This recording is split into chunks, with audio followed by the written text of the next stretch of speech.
The morning sun cast long shadows across Cedar Heights, an upscale neighborhood where perfectly manicured lawns stretched out before colonial-style homes. It was just another Thursday morning, or at least it seemed that way to Officer James Miller as he cruised down Maple Avenue in his patrol car, his coffee growing cold in the cup holder beside him. Miller had been with the department for 8 years, and this particular beat had become his specialty. Cedar Heights was known for its low crime rate and high property values, and Miller took pride in keeping it that way, as he often told his colleagues.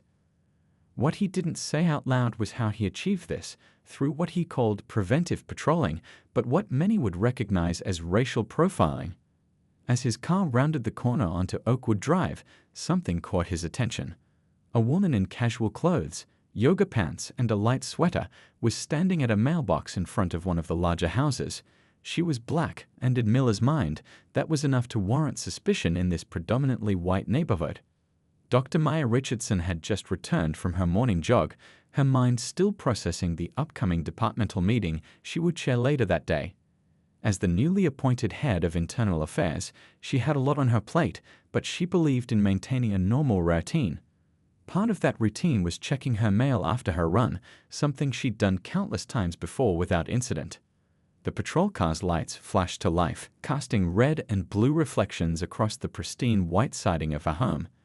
Dr. Richardson turned, instinctively knowing what was about to unfold. She'd seen it happen to others, had heard the stories countless times, but never thought it would happen right on her own doorstep.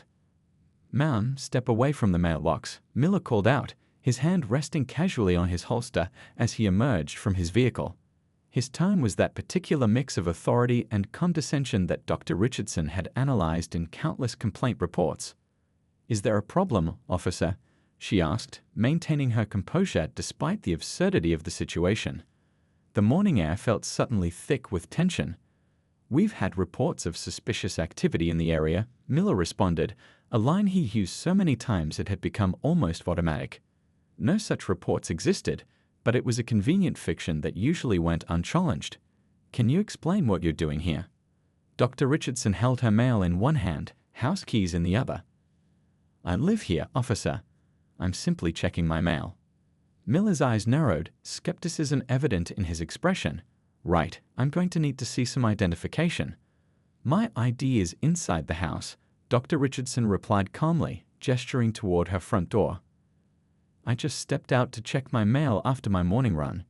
If you'd like to wait, I can get it for you." But Miller was already moving closer, his body language growing more aggressive. "How do I know you're not just trying to run? This is a high-end neighborhood, ma'am. We need to verify everyone belongs here." The situation was escalating, and Dr. Richardson could feel the weight of years of similar incidents pressing down on this moment. Mrs. Chen, her neighbor across the street, had stepped onto her porch, phone in hand. Other neighbors were beginning to peek through their windows. "Officer," Dr. Richardson began, her voice steady and professional, "I've been living here for 5 years. I'm sure if you check." "Put your hands where I can see them," Miller interrupted, his voice rising. "Drop the mail and the keys." The absurdity of being ordered to drop her own mail in front of her own house might have been laughable if it weren't so infuriating. Dr. Richardson could feel her heart racing, not from fear, but from a deep, simmering anger at the injustice playing out in real time. The morning birds continued their cheerful songs, oblivious to the tension below.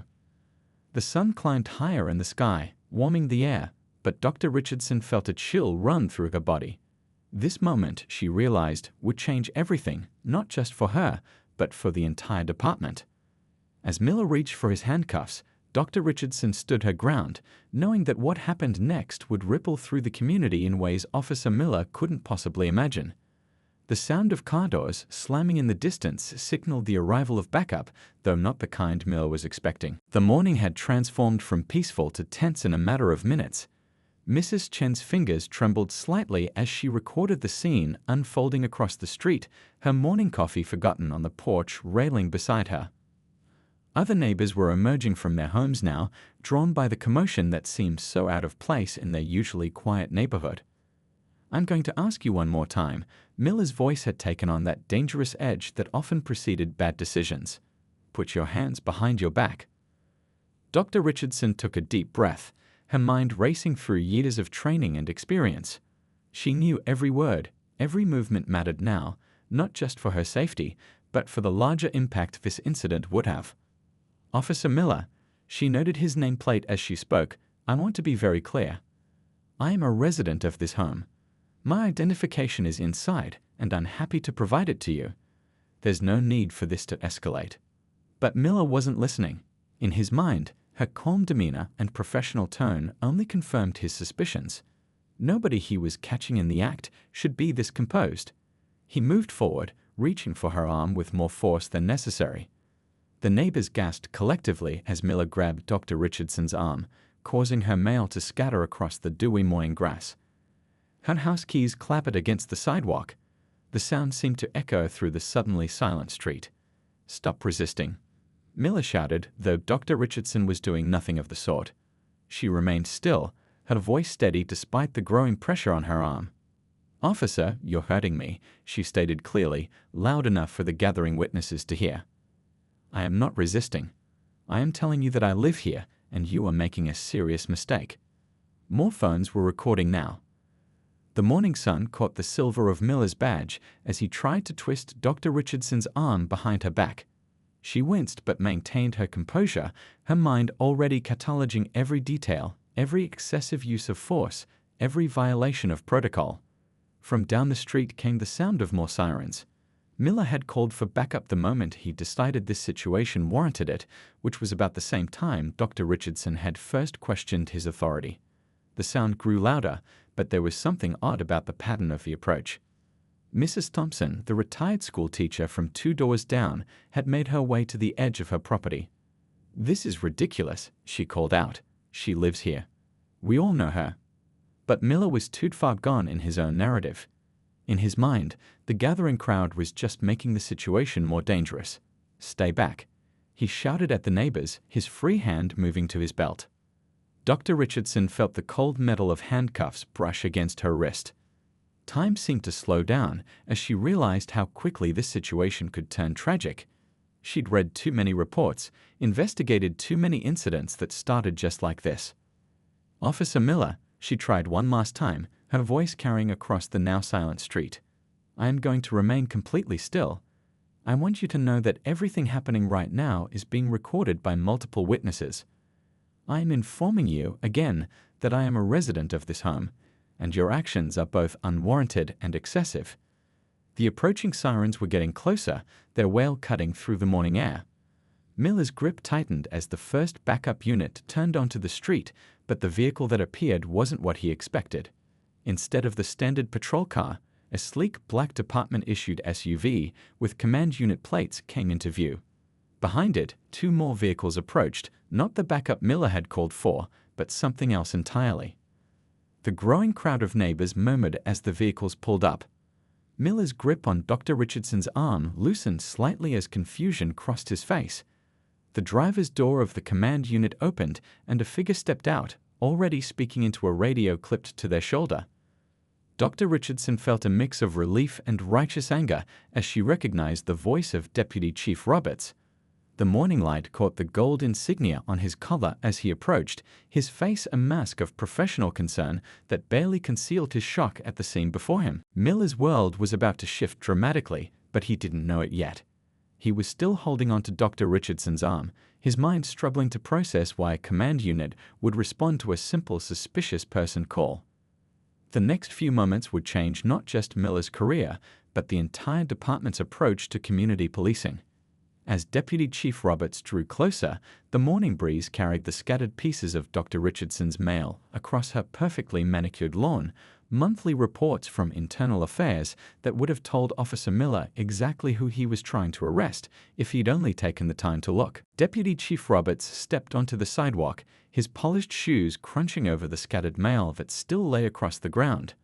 The morning had taken on a surreal quality, like a nightmare unfolding in broad daylight. The neighbors stood frozen, phones still recording, as the scene shifted from a routine police stop to something far more significant. "Officer Miller," Robert's voice cut through the tension like a knife. "Release Captain Richardson, now." The word captain seemed to hang in the air. Miller's grip loosened involuntarily, his mind struggling to process what he just heard. He looked at the woman he'd been trying to handcuff, really looked at her for the first time since he'd spotted her at the mailbox. Dr. Richardson straightened her sweater as she turned to face Miller, her expression a masterclass in professional composure. "Officer Miller, I'm Captain Dr. Richardson, Head of Internal Affairs. I believe we were scheduled to meet next week to discuss department protocols. It seems we'll be having that conversation sooner than planned." The color drained from Miller's face as reality crashed down around him.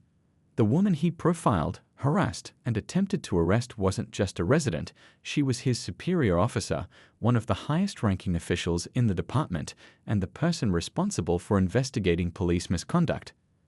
The neighbors' murmurs grew louder as they began to understand what was happening. Mrs. Chen lowered her phone slightly, but didn't stop recording. This wasn't just about one officer anymore, this was about their community, their safety, and the deeper issues they'd witnessed, but never seen addressed so directly.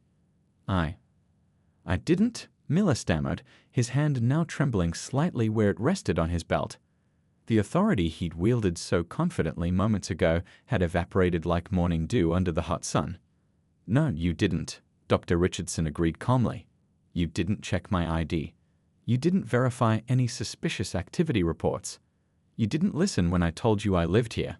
You didn't follow protocol." She paused, letting each point land with precision. "But more importantly, you didn't see me as a person deserving of basic respect and dignity." Deputy Chief Roberts had moved to stand between them, his presence both protective and authoritative. Two more officers emerged from the other vehicles, Lieutenant Patel from Professional Standards and Sergeant Ramirez from Community Relations. Their arrival wasn't an accident. They'd been in an early morning meeting with Dr. Richardson when the call came through about an incident in Cedar Heights. "I want statements from everyone," Dr. Richardson instructed, her voice carrying the weight of her position. "Body cam footage, dash cam footage, civilian recordings, all of it." She turned to address the neighbors who were still watching. "Your cooperation in this matter will be greatly appreciated. This isn't just about one incident, it's about ensuring our community is safe for everyone." Miller stood rooted to the spot, his legs feeling like lead as the full implications of his actions began to sink in.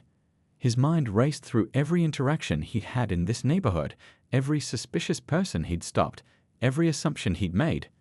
For the first time, he saw them from the other side. Mrs. Thompson had made her way over to Dr. Richardson, picking up scattered pieces of mail from the grass. "I'm so sorry," she said quietly, but Dr. Richardson shook her head. "Don't be sorry," she replied, loud enough for everyone to hear. "Be ready for change. What happened here this morning isn't unique, it's just finally happened to someone in a position to do something about it." The morning sun had risen fully now, casting harsh light on a scene that would reshape the department's future. Lieutenant Patel was already coordinating with the witnesses, collecting contact information and preliminary statements. Sergeant Ramirez had pulled Miller aside, reading him his rights in a quiet but firm voice. Dr. Richardson watched it all unfold, her mind already mapping out the changes that needed to be made. This wasn't just about punishing one officer, it was about addressing the systemic issues that had made this morning possible. As she looked around at her neighbors, at the officers now on scene, at Officer Miller being escorted to a waiting vehicle, she knew this moment would be a turning point. Deputy Chief Roberts stepped closer, his voice low.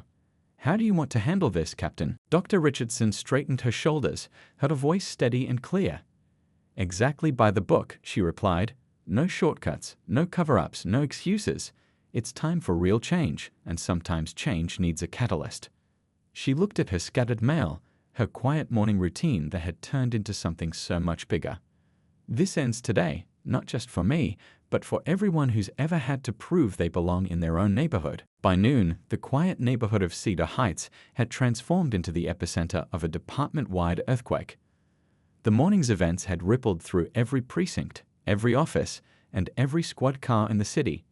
Inside the Internal Affairs conference room, Dr. Richardson sat at the head of a long table, her morning running clothes replaced by a crisp professional suit. Digital screens around the room displayed frozen images from various angles, body cam footage, neighbors' cell phone recordings, and security camera feeds.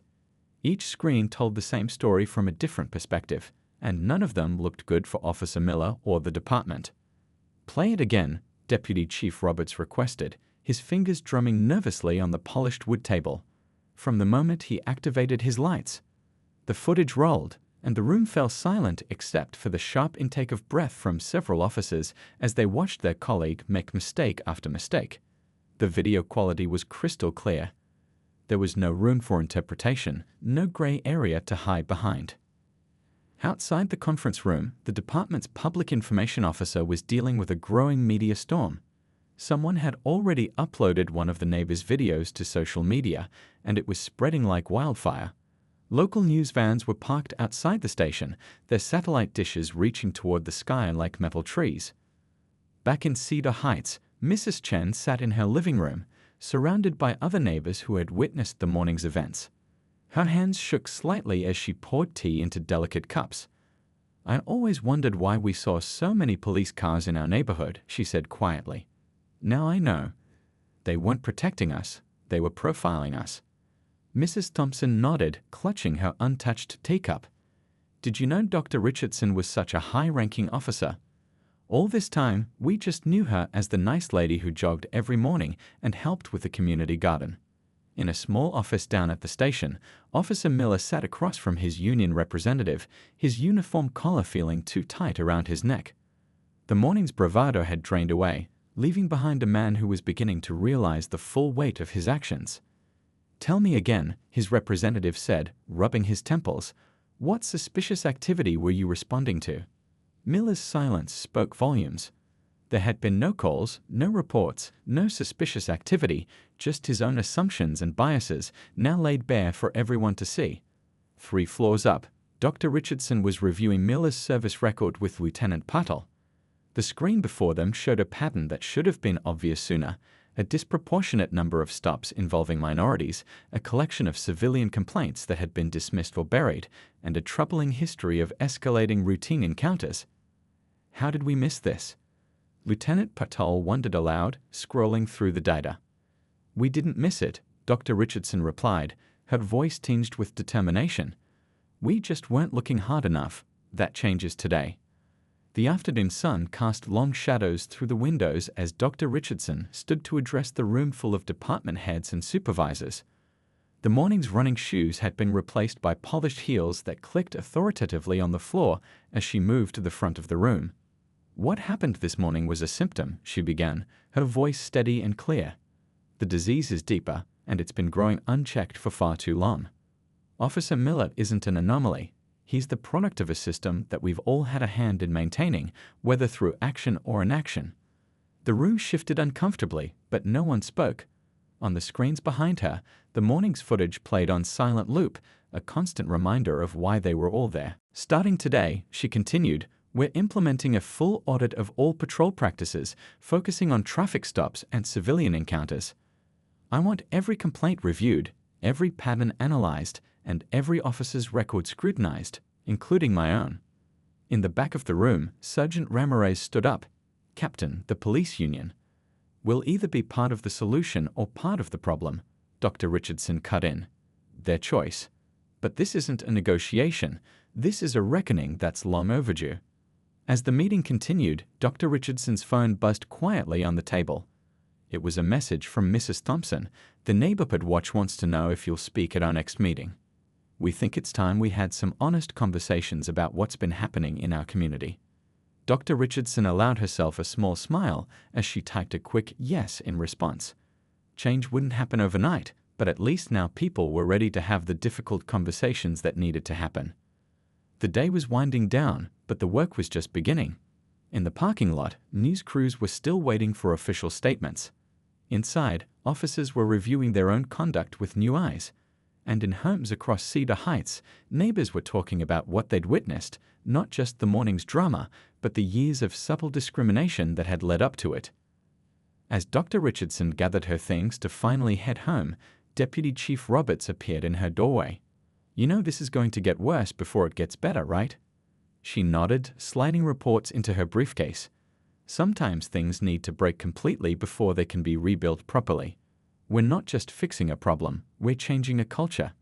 and that's never easy. 1 week after the incident, the police department's largest conference room buzzed with tension. The usual comfortable chairs had been replaced by rows of folding seats to accommodate the crowd. Officers from every precinct sat shoulder to shoulder, their expressions ranging from concerned to defensive to genuinely thoughtful. Dr. Richardson stood at the podium, her presence commanding attention without demanding it. Behind her, a large screen displayed statistics that couldn't be ignored, numbers that told a story of systematic bias in their department's policing practices. "These aren't just numbers," she said, her voice carrying to every corner of the room. "Each one of these data points represents a person, a family, a life impacted by our actions or inactions. Last week, I became one of those statistics. The only difference is that I was in a position to do something about it." The room shifted uncomfortably as she clicked to the next slide. Body camera footage from various incidents over the past year, including her own encounter with Officer Miller. The images spoke louder than any words could. "We've heard the excuses," she continued. "High crime areas, officer safety, probable cause. But when we dug deeper into the data, do you know what we found?" She paused, making eye contact with various officers around the room. "We found that in neighborhoods like Cedar Heights, where crime rates are actually among the lowest in the city, minority residents were 7 times more likely to be stopped and questioned than their white neighbors." In the third row, Officer Lee raised his hand. "Captain, with all due respect, we're just trying to do our jobs. We can't be worried about statistics while we're out there trying to keep the peace." Dr. Richardson nodded, acknowledging his concern. "You're right, Officer Lee. Your job is to keep the peace and protect the community. But here's my question: which community? All of it, or just the parts that look a certain way?" Near the back of the room, Sergeant Ramirez stood up. "I've been reviewing the patrol patterns in my sector," he said, his voice steady. "We've been running extra patrols through the affluent neighborhoods, supposedly to prevent crime.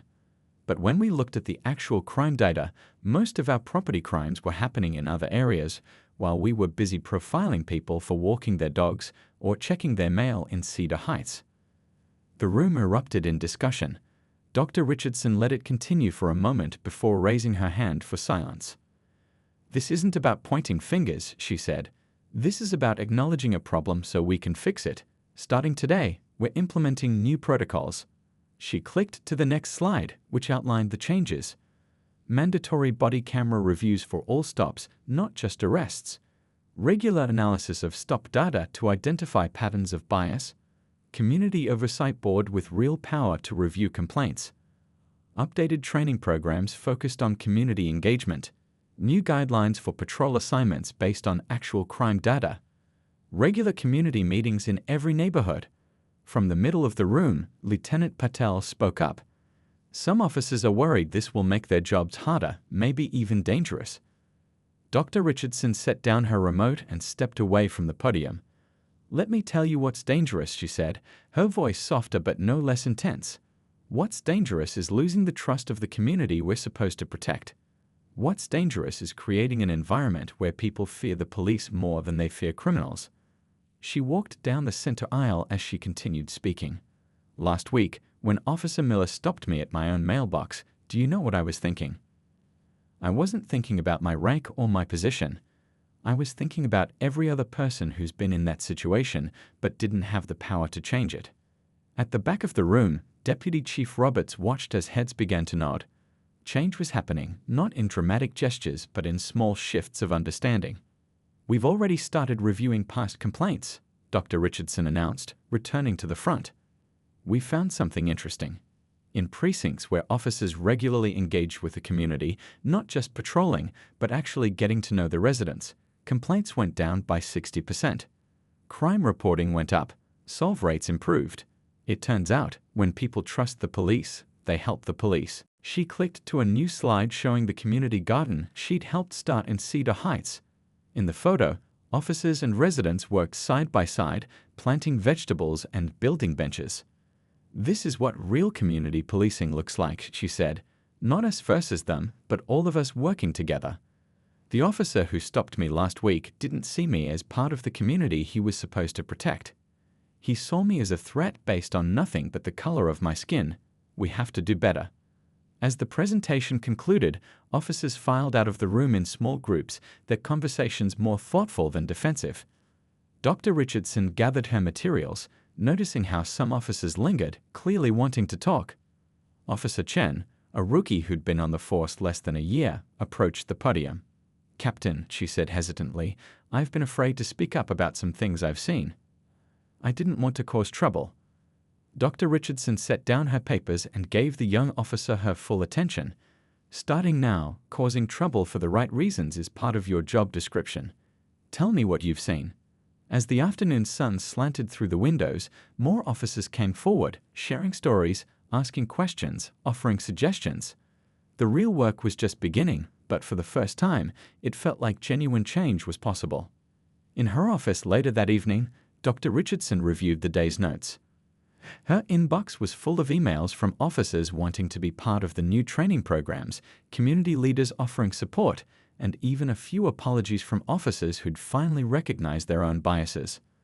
The incident that had started at her mailbox was becoming a catalyst for real change.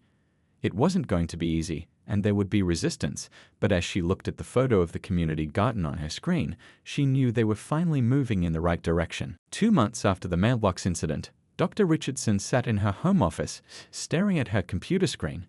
The afternoon light filtered through her window, illuminating dozens of email threads, reports, and video files, each one a piece of the larger change happening within the department. Her phone buzzed with a message from Mrs. Chen. "Just saw 2 officers helping kids with their bikes in the park. They were laughing together. It's different now." A small smile crossed Dr. Richardson's face as she remembered how things used to be. The constant tension, the suspicious glances, the unwritten rules about which residents belonged and which didn't. Change was happening, not in dramatic bursts, but in small, everyday moments. Down at the station, Officer Miller sat in a quiet corner of the break room, his uniform still crisp but his bearing different now. The arrogance had been replaced by something else, a thoughtfulness that hadn't been there before. He was looking through a folder of civilian complaints, part of his mandated retraining program. "Still at it?" Lieutenant Patel asked, pouring coffee into his mug. Miller nodded, not looking up. "Did you know we had 3 different families on Oak Street file complaints last year? All saying the same thing, that they felt targeted, harassed. I handled 2 of those calls myself." He closed the folder, his coffee growing cold beside him. "I never even saw it. I had all these explanations, these justifications, but looking at it now—" "That's why we're doing this," Lieutenant Patel said, sitting down across from him. "Not to punish, but to learn." In the community center across town, Dr. Richardson was leading a different kind of meeting. The room was filled with a mix of officers and residents, sharing stories and perspectives that had never been voiced before. An elderly resident stood up, her voice shaking slightly. "I've lived here for 40 years, she said. "Last week was the first time I felt comfortable calling the police when I heard strange noises outside. The officer who came, she took time to walk around my property with me, gave me her card, told me to call anytime. It seemed small, but it meant everything." Officer Chen, who'd been quietly taking notes, spoke next. "When I first joined the force, I thought being tough meant being suspicious of everyone. Now I realize that real strength comes from building trust."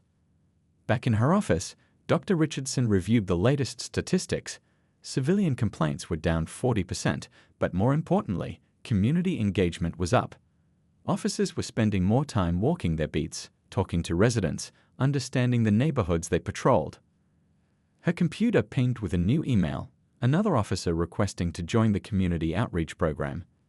These requests had become common, especially from younger officers who saw the change as an opportunity, not a threat.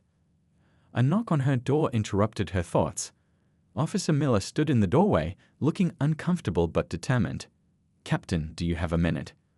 Dr. Richardson gestured to the chair across from her desk. The last time they'd been face-to-face had been that morning at her mailbox. So much had changed since then. "I've been doing a lot of thinking," Miller began, his voice quieter than she remembered. "A lot of looking back at my record, my stops, my assumptions. I kept telling myself I was just being thorough, being careful. But I wasn't, was I? I was being afraid. Afraid of things I didn't understand, people who were different from me. Dr. Richardson listened, letting him find his words. The afternoon sun cast long shadows across her desk as Miller continued. "I want to do better," he said finally. "Not just because I have to, but because I want to." That morning, it opened my eyes. Not just to what I did wrong, but to how many times I must have done it before and never knew the impact I was having. Outside her window, Dr. Richardson could see officers and residents working together in the community garden she'd helped start. What had begun as a simple project had become a symbol of the changes taking place: growth, cooperation, understanding. "You know what the hardest part has been?" Miller asked, following her gaze to the garden. "Realizing that I wasn't protecting and serving like I thought I was. I was just patrolling." "There's a difference." Dr. Richardson nodded. "There is, and recognizing that difference is the first step toward real change." As the day wound down, Dr. Richardson walked through her neighborhood, nodding to Mrs. Chen watering her flowers, waving to kids playing basketball in their driveways. A patrol car rolled by slowly, the officer inside raising a hand in genuine greeting rather than suspicious observation. Her phone buzzed again, another message from the community board. They wanted to expand the outreach program, add more community events, create more opportunities for officers and residents to connect as people, not just as authority figures and civilians. Back home, she sat on her porch, looking at her mailbox, the simple object that had sparked such profound change. Her neighbors' children played freely in their front yard, no longer rushing inside when patrol cars passed by. A young officer she didn't recognize walked by on foot patrol, stopping to help one of the kids retrieve a ball that had rolled into the street. The interaction was natural, friendly, human, exactly what community policing should be. As the sun set, Dr. Richardson made notes for tomorrow's training session. The work wasn't finished, it might never be finished, but every small change, every shifted perspective, every barrier broken down was a step in the right direction. The personal impact of that morning's incident had rippled out far beyond her mailbox, touching lives and changing minds in ways she never could have predicted. 6 months had passed since that fateful morning at the mailbox. The seasons had changed, leaves had fallen, and Cedar Heights had transformed in ways both visible and subtle. On this crisp morning, Dr. Richardson stood at her podium once again, but this time she faced a different audience: police chiefs and community leaders from across the country, all eager to learn from what had become known as the Cedar Heights model. "Real change," she began, her voice carrying through the packed auditorium, "doesn't happen in grand gestures. It happens in small moments, in daily choices, in the way we see and treat each other. 6 months ago, I was just another resident checking my mail. Today, I'm here to share how that simple moment became a catalyst for transformation." The screen behind her showed a series of images: officers playing basketball with local kids, community meetings in living rooms, police cadets working alongside residents in the now expanded community garden. Each photo told a story of barriers broken down and trust built up. In the audience, Officer Miller sat quietly, his notebook open. He'd been invited to share his perspective, to talk about his journey from being part of the problem to becoming part of the solution. His hands still shook slightly when he thought about that morning, but now it was with understanding rather than fear. Our department didn't just change policies, Dr. Richardson continued, clicking to the next slide. We changed our entire approach to community policing. And the results speak for themselves. The numbers on the screen told a compelling story. Civilian complaints down by 65%. Community trust ratings up by 80%. Crime reporting increased by 45%. Officer job satisfaction improved by 50%. Response times shortened by 30%. But it was the less measurable changes that meant the most. Children no longer ran inside when patrol cars drove by. Neighbors felt comfortable approaching officers with concerns. The invisible walls between the police and the community they served had begun to crumble. In the back of the room, Mrs. Chen sat with other community leaders. She'd become an active voice in the new Civilian Oversight Board, helping bridge the gap between residents and law enforcement. Her phone was full of numbers for officers who patrolled her neighborhood, not because she was reporting problems, but because they'd become part of the community. "The hardest lesson we learned," Dr. Richardson said, moving away from the podium to walk closer to her audience, "was that change doesn't come from the top down. It comes from within, from every officer making different choices, from every resident choosing to engage rather than withdraw, from every interaction that builds trust instead of fear. She nodded to Officer Miller, who stood and made his way to the stage. The audience shifted, curious about this officer they'd heard about, the one whose actions had sparked it all. 6 months ago, Miller began, his voice steady despite his nerves. I thought I knew what good policing looked like.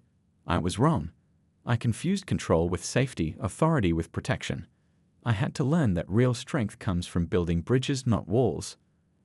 As he spoke, Dr. Richardson watched the faces in the audience. Some nodded in recognition, others looked uncomfortable, but all were listening. This was how change spread, one honest conversation at a time. Later that afternoon, back in Cedar Heights, a group of new cadets walked their beats alongside veteran officers. They stopped to help an elderly resident with her groceries, chatted with teenagers at the basketball court, waved to families on their porches. This wasn't special community outreach anymore, it was just how things were done. In the community center, Lieutenant Patel led a training session for officers from other districts. The Cedar Heights incident could have been a disaster, he explained. Instead, it became an opportunity. We didn't just change how we policed, we changed how we saw our role in the community. Dr. Richardson's office had become a hub for this ongoing transformation. Her walls were covered with photos and letters, evidence of small victories and meaningful changes. A fresh stack of applications sat on her desk, officers requesting transfers to community engagement roles that many had once viewed as punishment details. As the sun began to set, she walked through her neighborhood, just as she had that morning 6 months ago. A patrol car rolled by, and the officer inside gave a genuine wave. Kids played freely in their yards, parents chatted on porches, and neighbors moved about their evening routines without the underlying tension that had once been so normal no one questioned it. At her mailbox, that simple metal box that had become a symbol of so much more, she paused. Mrs. Thompson was out walking her dog, and they exchanged warm greetings. A new family was moving in down the street, and 2 officers had stopped to help carry boxes, their laughter mixing with the children's voices from the nearby park. You know what the best part is? Mrs. Chen had joined her, gesturing at the scene before them. None of this feels forced anymore. It's just normal. Dr. Richardson nodded, thinking about how far they'd come and how far they still had to go.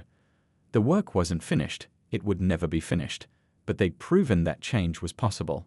One mailbox, one interaction, one choice at a time. As night fell over Cedar Heights, lights came on in windows, and the sounds of community life continued. In homes across the neighborhood, officers and residents alike went about their evenings, no longer separated by invisible barriers of fear and mistrust. The past 6 months had shown them all that different choices led to different outcomes, that community wasn't just a word but a practice, and that true safety came from connection, not confrontation. The next morning would bring new challenges, new opportunities for growth, new chances to prove that the Cedar Heights model wasn't just a story, it was a blueprint for what policing could be when everyone chose to see each other as neighbors first, when authority came from trust rather than fear, and when a simple moment at a mailbox could spark a revolution in how we protect and serve our communities. Dr. Richardson's office had become a hub for this ongoing transformation. Her walls were covered with photos and letters, evidence of small victories and meaningful changes. A fresh stack of applications sat on her desk, officers requesting transfers to community engagement roles that many had once viewed as punishment details. As the sun began to set, she walked through her neighborhood, just as she had that morning 6 months ago. A patrol car rolled by, and the officer inside gave a genuine wave. Kids played freely in their yards, parents chatted on porches, and neighbors moved about their evening routines without the underlying tension that had once been so normal no one questioned it. At her mailbox, that simple metal box that had become a symbol of so much more, she paused. Mrs. Thompson was out walking her dog, and they exchanged warm greetings. A new family was moving in down the street, and 2 officers had stopped to help carry boxes, their laughter mixing with the children's voices from the nearby park. You know what the best part is? Mrs. Chen had joined her, gesturing at the scene before them. None of this feels forced anymore. It's just normal. Dr. Richardson nodded, thinking about how far they'd come and how far they still had to go. The work wasn't finished, it would never be finished, but they'd proven that change was possible. One mailbox, one interaction, one choice at a time. As night fell over Cedar Heights, lights came on in windows, and the sounds of community life continued. In homes across the neighborhood, officers and residents alike went about their evenings, no longer separated by invisible barriers of fear and mistrust. The past 6 months had shown them all that different choices led to different outcomes, that community wasn't just a word but a practice, and that true safety came from connection, not confrontation. The next morning would bring new challenges, new opportunities for growth, new chances to prove that the Cedar Heights model wasn't just a story, it was a blueprint for what policing could be when everyone chose to see each other as neighbors first, when authority came from trust rather than fear, and when a simple moment at a mailbox could spark a revolution in how we protect and serve our communities.